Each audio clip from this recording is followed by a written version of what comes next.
Almost 90 countries prepare to attend the Ukraine Peace Summit in Switzerland. But can anything be achieved without Russia and China on board? Meanwhile, the US and UK say their weapons can be fired at Russian territory from Ukraine, while Russian military vessels make a port call in Cuba. After more than 2 years of conflict, are we any closer to peace or sinking further into war? I'm Andrij Dobriansky, and today's newsmaker is Ukraine.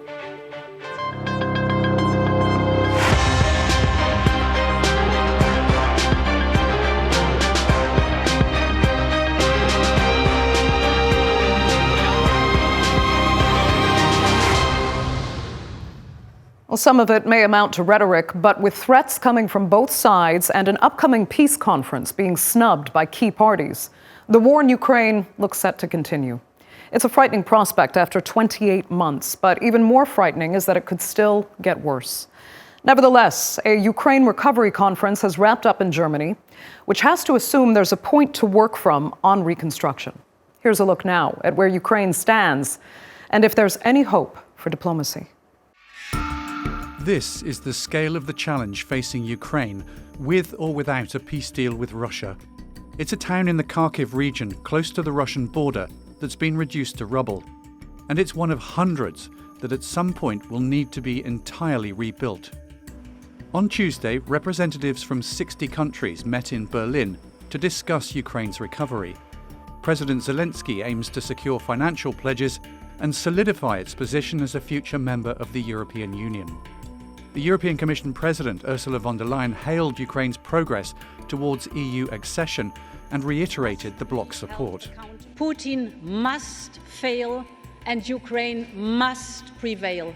And we must help Ukraine to rise from the ashes and to be the master of its own future. While the leaders are already discussing post-war plans, there is no clear path to peace. In the latest effort to find a way forward, 90 countries and organisations will meet in Switzerland over the weekend. Struggling on the battlefield, Kiev aims to rally support at the Peace Summit. But there are critical absences, not least among them Russia. US President Joe Biden is also not attending, but will send Vice President Kamala Harris and National Security Advisor Jake Sullivan. Ukraine's president, though, remains upbeat. It is the first step. It is definitely a step towards the end of the war. To show that the whole world is on the side of ending of the war, that the whole world wants it and helps Ukraine as much as possible to bring peace closer. Zelensky also pointed a finger of blame at China, accusing it of helping Russia undermine peace efforts and of trying to influence countries not to attend the summit. It's a claim that Beijing flatly denies.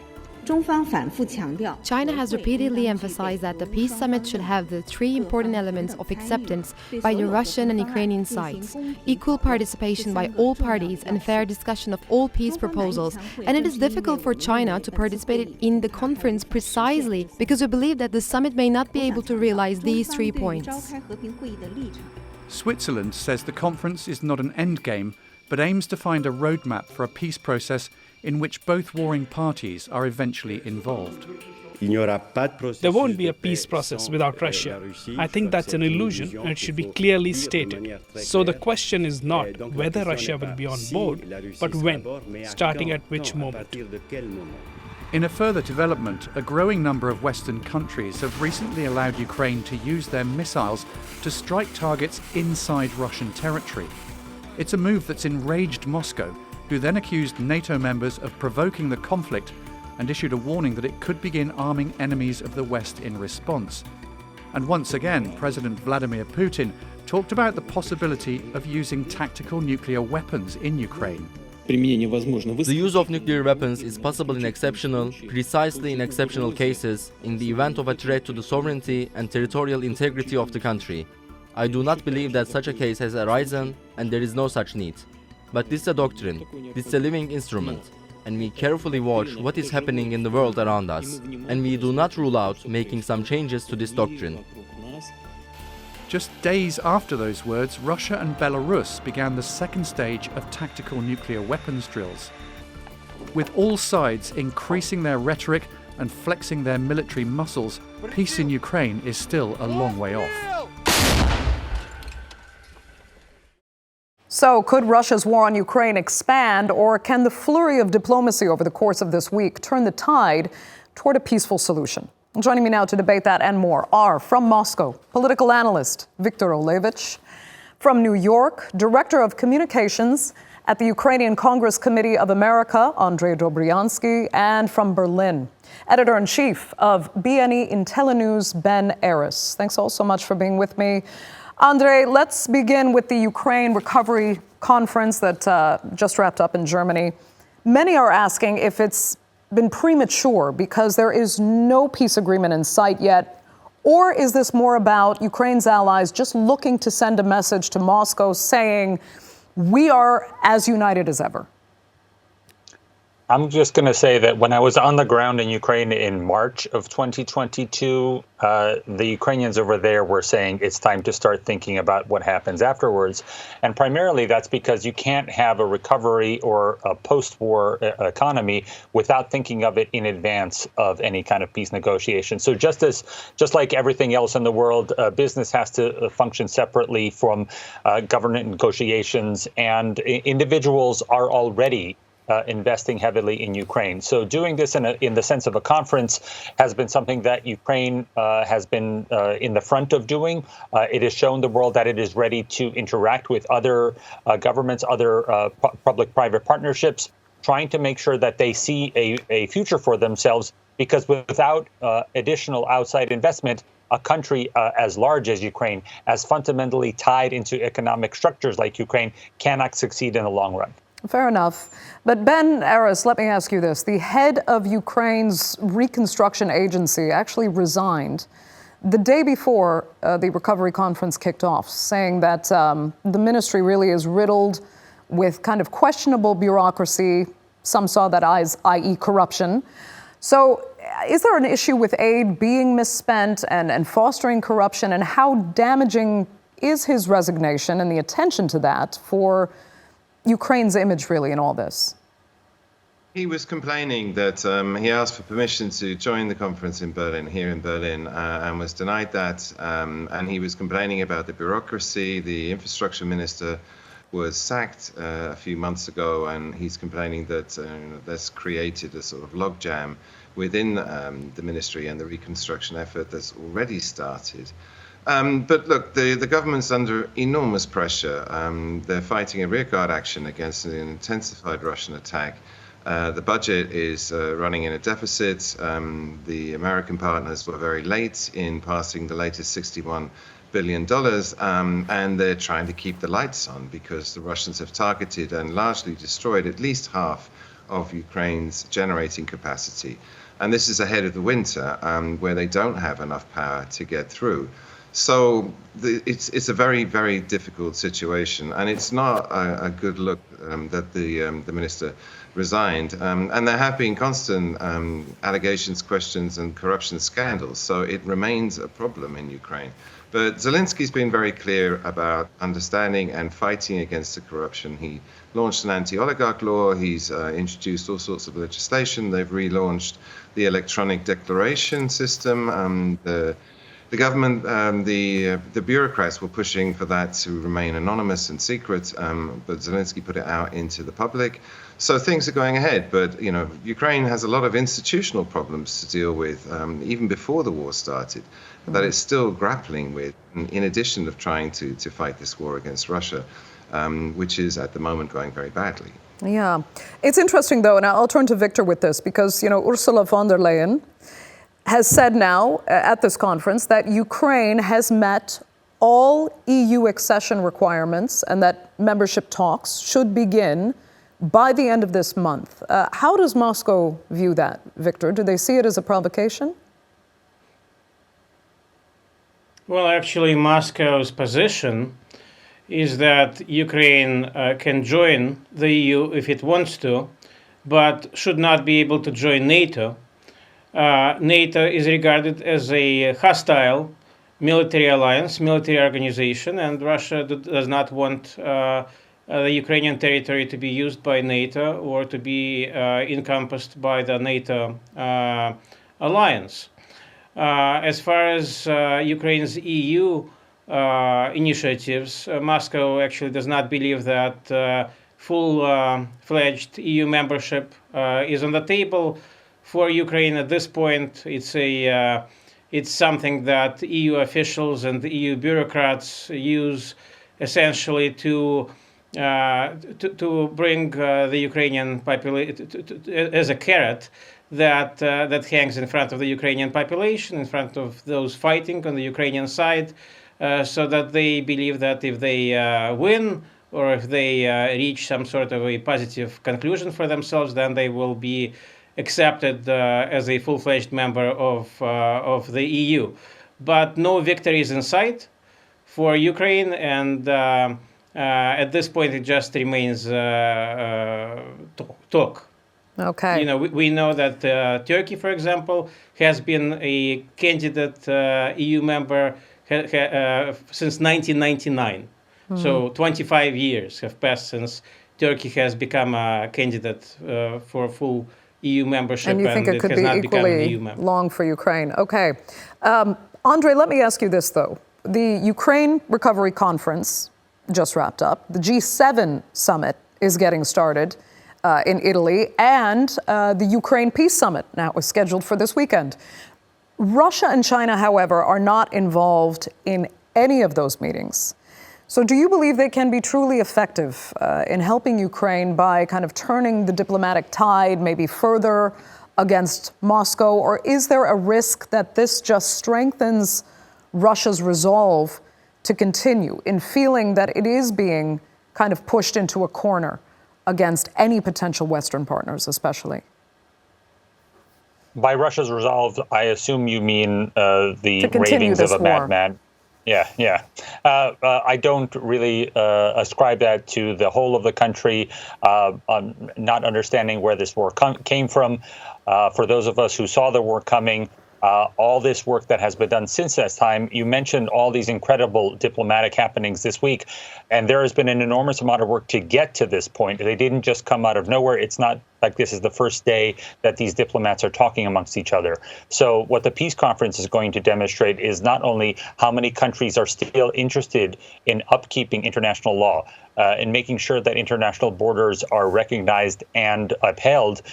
It's the countries around the world coming together so that Ukraine knows that they have an understanding around the world. We already have had numerous times where over 140 nations have voted in the General Assembly in support of Ukraine's sovereignty. But this is just a matter of getting the rest of the world on the same page prior to once again reopening dialogue with Moscow. And I'll remind everybody that there have been over 200 instances of peace talks or ceasefire talks beginning from the war in 2014 that led to nothing from the Russian side, and in fact led to further escalation by the Russian side, which is clearly not a good faith standard for negotiation. Okay, Ben, does that analysis make sense to you? And we have to remember that China is not attending this peace summit because they've said it's just futile because Russia was not invited. I mean, does Beijing have a point there? Yes. I mean, the Scholz himself said of the peace summit that's due in Switzerland that peace is not actually on the agenda. And as Andrij was alluding to, I mean, it's about showing solidarity, an attempt to isolate Russia in the face of, the invasion, which is broken international law. But that's where it's gone wrong. The Chinese are not going. The Saudis have also said they're not going to go for the same reason that Russia's not represented. That the Indians will go, but they've downgraded to a very junior diplomatic level. And these are all countries in the BRICS. These are Russia's allies, the non-aligned, non-NATO countries that Putin's trying to make friends with. And the game here would have been to get all of those countries, China in particular, to attend the Swiss summit, because it's all about showing solidarity with Ukraine and more specifically isolating Russia. But Russia has managed to now come into this peace conference is largely going to be the West. It's going to be Canada, it's going to be Europe, it's going to be America. But the global South as a whole are not going. And therefore, Russia hasn't been isolated. And this has been Putin's gambit all the way along, is that he's definitively broken relations with the West, with Europe and America, but that he's banking on continuing business, diplomacy with the Global South, with the G20, with all these other non-Western institutions. And he's getting that. And so I think in that sense, the Swiss Peace Summit is a bit of a failure. But at the same time, it's not about negotiating peace or working towards peace. I think the Swiss Summit and the G7, they're all basically doing the same thing, is to institutionalize some support for Ukraine long term. No one thinks this war's going to end soon. And that there's a lot of talk about putting in some permanent finance, the $40 billion that Jens Stoltenberg from NATO is talking about. And this is giving Ukraine some predictability because, as Andrij said, the Ukrainians themselves are not prepared to stop. They're not prepared to surrender. They won't give up any territory. So they're going to keep going as long as it takes. Okay. Ben, let me just stick with you for 1 second because we have to mention as well that President Zelensky was visiting the Philippines actually to promote this peace summit. That China is not intending. Let me ask if you think that's a wise move, because it could look as if Zelensky is trying to build momentum against China as well, given what is happening in the South China Sea in particular, and the polarizing alliances forming there that are similar to what we're seeing around Ukraine. Well, Zelensky's been traveling all over the world, and Kuleba, the foreign minister, as well. I mean, they're talking about opening embassies in Africa. They've been in the Middle East. And Zelensky's working very hard to undo this support that Putin has in global South Africa, Asia. Zelensky going to the Philippines was maybe a little bit undiplomatic because the Philippines and China are at loggerheads. Tensions there are rising rapidly. There's been a number of naval incidents between the two of them, and China's accused the Philippines and the States of trying to build a de facto NATO in the South China Sea. So Zelensky's visit would have been very annoying to Beijing, but I think they take that in their stride. Okay, Andrij, quickly, I saw you disagree with some of Ben's analysis there. I'll let you comment. Go ahead. I just want to point out that Canada and the United States are not 80 countries, and those are the ones who have announced that they are going to take part in the conference in one way or another.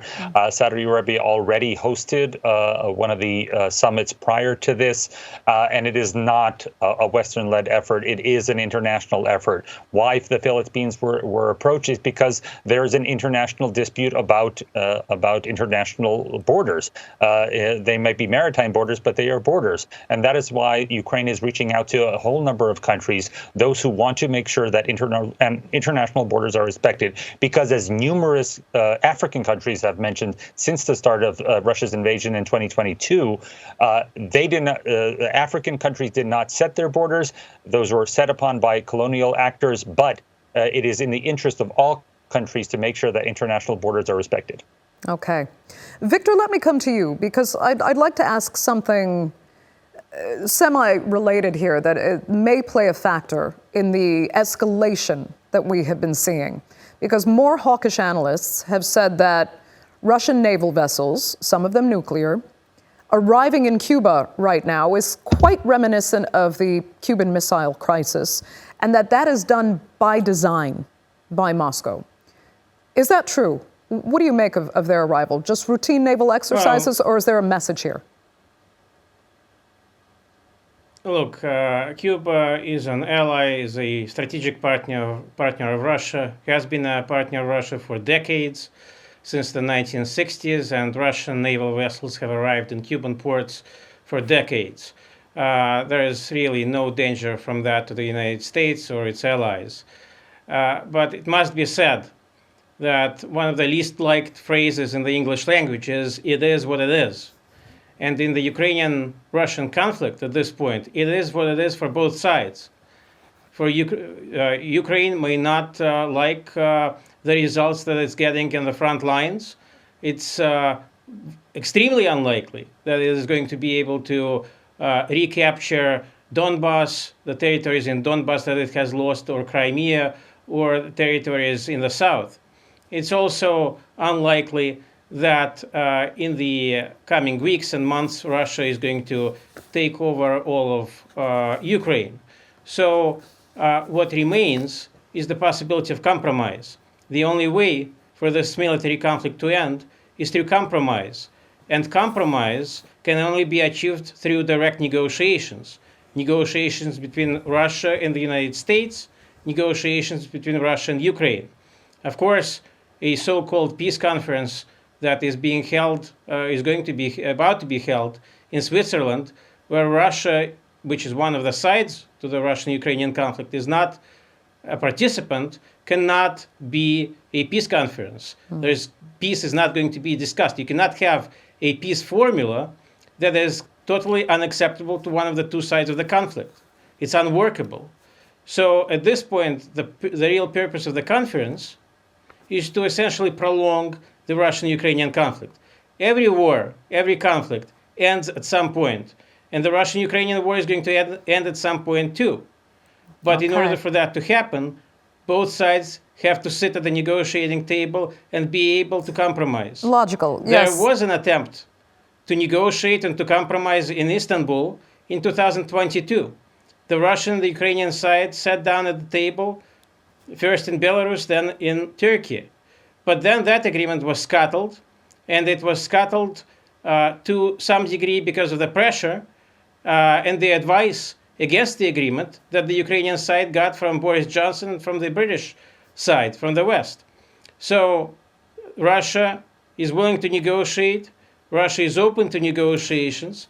Both the Russian president and other Russian officials have said on numerous occasions that Russia would like to negotiate, but it would have to involve direct negotiations and the ability to compromise from both sides. And Andrij, I can see you feel none of that is true.